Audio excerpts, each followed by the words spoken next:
एक गांव में एक आदमी रहता था जो बहुत बूढ़ा हो चुका था, जिस वजह से उसे कम दिखाई देता था और बहुत कमज़ोर हो गया था।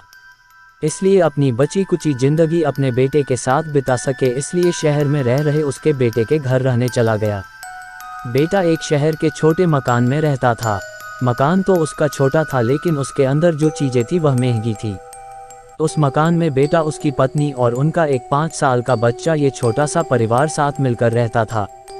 बूढ़े पिता के आने से उनके परिवार का एक सदस्य और बढ़ गया। ये पूरा परिवार रोज सुबह शाम डाइनिंग टेबल पर साथ में खाना खाया करता।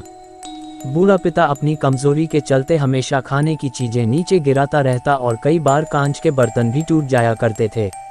कुछ दिनों तक तो बहू और बेटे ने ये सब सहन किया, लेकिन बाद में वे दोनों बूढ़े की ऐसी हरकतों से चिढ़ने लगे। एक दिन बेटे ने कहा कि ऐसा कब तक चलेगा, हमें कुछ करना पड़ेगा। उसकी पत्नी भी इस बात से सहमत हुई। अगले दिन बेटा कहीं से एक पुराना मेज लेकर आया और घर के एक कोने में उसे लगा दिया और अपने पिताजी से कहा कि आप यहीं पर बैठकर खाना खा लिया कीजिएगा। उन्होंने एक लकड़ी का बर्तन भी बनवाया जिसमें वे अपने बूढ़े बाप को खाना देने लगे।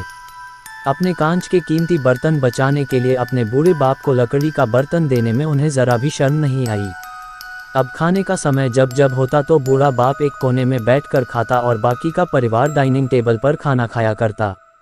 डाइनिंग टेबल पर बैठे बैठे दोनों पति पत्नी कभी कभी अपने बूढ़े बाप की तरफ देख लिया करते। बूढ़े बाप की आंखों में उन्हें आंसू भी नजर आते, मगर उन पर जैसे कोई असर ही नहीं होता। बूढ़े का पोता भी यह नज़ारा हमेशा देखता और वह अपने में ही खोया रहता। एक दिन जब पति पत्नी डाइनिंग टेबल पर बैठकर खाना खा रहे थे तब उनका बच्चा जमीन पर बैठकर कुछ कर रहा था। उन दोनों ने बच्चे के हाथ में लकड़ी का टुकड़ा देखा, लेकिन उन्हें कुछ समझ में नहीं आया कि बच्चा लकड़ी के टुकड़े के साथ क्या कर रहा है। जब बच्चे के पिता ने उससे पूछा कि बेटा आओ खाना खा लो, तुम नीचे बैठकर क्या कर रहे हो, तब बच्चे ने भोलेपन से कहा, अरे मम्मी पापा, मैं आप दोनों के लिए लकड़ी का बर्तन बना रहा हूँ ताकि आप लोगों को जब आप बूढ़े हो जाओ तो उस दिन मैं खाना दे सकूँ। अपने नादान बेटे द्वारा दी गई यह सहज बात दोनों के दिल में तीर की तरह उतर गई। दोनों एक दूसरे का चेहरा निहारने लगे। बिना कुछ कहे ही दोनों की आंखों में पानी आ गया और उन्हें अपने भविष्य की किताब अपने आपको के सामने खुलती हुई नजर आई।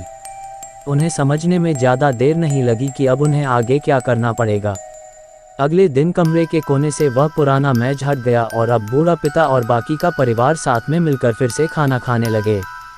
बूढ़े की कमजोरी की वजह से हो रही गलतियां भी अब किसी को नहीं चिढ़ाती थी।